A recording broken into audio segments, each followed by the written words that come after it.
Estimados colegas, presento un caso de onfalocele, una anomalía congénita por falta de cierre y un defecto de la pared abdominal anterior, con la consiguiente protrusión de vísceras abdominales.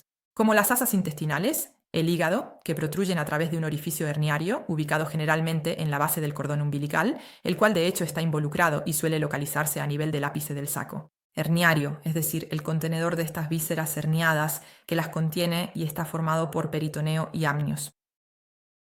El diagnóstico puede realizarse precozmente después de la 12ª semana de embarazo, al evaluar la falta de resolución de esa hernia fisiológica. Con la persistencia, por lo tanto, de las vísceras abdominales que están herniadas y son visibles fuera del abdomen fetal, contenidas por el saco herniario. El principal diagnóstico diferencial es con la gastrosquisis, otro defecto de la pared abdominal anterior con herniación de vísceras, por lo tanto habitualmente intestinales, que no están cubiertas por un saco herniario, sino que están libres y flotando en el líquido amniótico. El defecto no suele afectar al cordón umbilical, se encuentra más a la derecha, en el margen de la pared abdominal anterior. Este diagnóstico diferencial es clave para el pronóstico, ya que la gastrosquisis no se asocia a anomalías cromosómicas o genéticas, a diferencia del onfalocele, que suele asociarse a este tipo de anomalías, como veremos luego.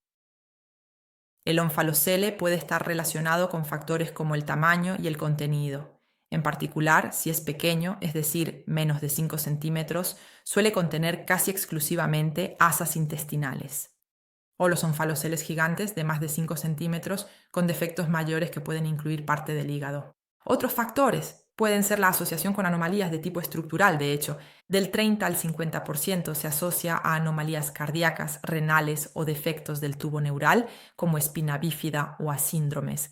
El 10% se asocia al síndrome de Beckwith-Wiedemann, síndrome caracterizado por la asociación del onfalocele con macrosomía e hipertrofia fetal, macroglosia y visceromegalia.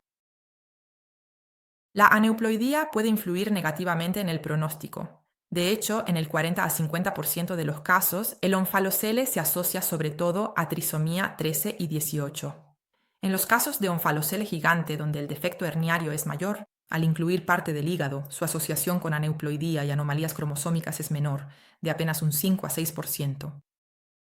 En comparación, la asociación llega al 80 o 90% en los defectos de menor tamaño que contienen principalmente o exclusivamente asas intestinales.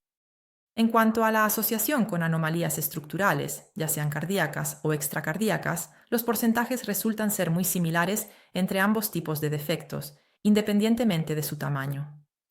Para el diagnóstico diferencial, el principal a considerar es la gastrosquisis, cuyas características ya hemos descrito anteriormente.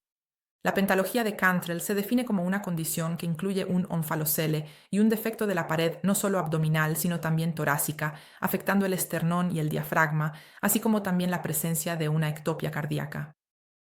También está el síndrome Body-Stalk, caracterizado en cambio por un abdomen fetal con onfalocele, un cordón umbilical corto, el cuerpo adosado a la pared del saco gestacional o, en todo caso, a la placenta y anomalías de tipo vertebral, con casos incluso de escoliosis fetal. Y luego los casos de onfalocele, asociado a un defecto abdominal inferior, con extrofia vesical, ano imperforado y anomalías espinales. La paciente acudió a consulta para un cribado del primer trimestre con translucencia nucal. Vemos el hueso nasal. Al evaluar el perfil, vemos los 3 espacios con una translucencia intracraneal normal y una translucencia nucal de 1,8 milímetros. Procedemos también a evaluar las dimensiones, la longitud cráneo-rabadilla, que corresponde perfectamente a la edad gestacional según la amenorrea, lo que demuestra que no se trata de un caso de macrosomía y que podemos descartar los casos de Beckwith-Wiedemann. El estómago se observa claramente, está intraabdominal, el situs está respetado. En la evaluación ecocardiográfica de las 4 cámaras es posible visualizar dentro del ventrículo izquierdo un pequeño foco hiperecogénico, muy similar a una especie de golf ball del segundo trimestre. En la evaluación con Doppler color observamos un llenado ventricular dentro de la normalidad, levemente reducido en el extremo del ventrículo izquierdo, lo cual merece una reevaluación en el segundo trimestre, semana 20, muestreando luego las válvulas mitral y tricúspide, ambas perfectamente normales, sin regurgitación y continentes. Una vez más, vemos la aplicación del Doppler color. También la trebasidrachea está dentro de la normalidad. Al detenernos en la evaluación del abdomen fetal, vemos, como ya hemos visto, un estómago intraabdominal. Sin embargo, la presencia de estas vísceras fuera de la cavidad, en el líquido amniótico y esta gran puerta herniaria, nos muestran que de hecho no es un defecto de dimensiones reducidas, sino un defecto bastante amplio. Incluso por vía endovaginal, es posible visualizar diferentes ecogenicidades que corresponden a las asas intestinales y al contenido abdominal fetal. Vemos claramente el estómago, siempre localizado en el área intraabdominal y no herniado. Pero observamos la presencia del cordón umbilical, el defecto en la base del cordón y su inserción en la parte superior del saco que contiene las vísceras herniadas.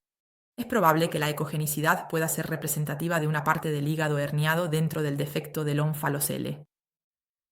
Seguimos observando la presencia, de todos modos, de la vejiga, que también está contenida en el abdomen inferior, una vejiga no herniada hacia el exterior, excluyendo casos de extrofia vesical, y una arteria umbilical que se presenta única. En el manejo prenatal del ónfalocele es fundamental realizar un seguimiento ecográfico. Cada 4 semanas se repite una ecografía para evaluar la biometría, el líquido amniótico y la anatomía fetal. En particular, en el tercer trimestre, se busca evaluar la presencia de anomalías cardíacas o renales, que suelen ser muy frecuentes en estos casos. El defecto, identificado entre las semanas 12 y 13, se reevalúa tras 2 o 3 semanas y luego en la ecografía morfológica. Esto se hace precisamente para poder evaluar la evolución del cuadro. En el 90% de los casos, los defectos pequeños con solo asas intestinales tienden a resolverse alrededor de la 20ª semana, en la época de la ecografía morfológica. Por el contrario, los onfaloceles gigantes de más de 5 centímetros que contienen parte del hígado no experimentan este tipo de regresión, sino que en realidad suelen requerir cirugía al nacer. También es vital realizar siempre una ecocardiografía fetal, precisamente debido al alto riesgo de asociación con anomalías cardíacas. Y posteriormente se recomienda la consulta genética para evaluar la posibilidad de un diagnóstico prenatal invasivo con la obtención del cariotipo del feto. Gracias por su atención.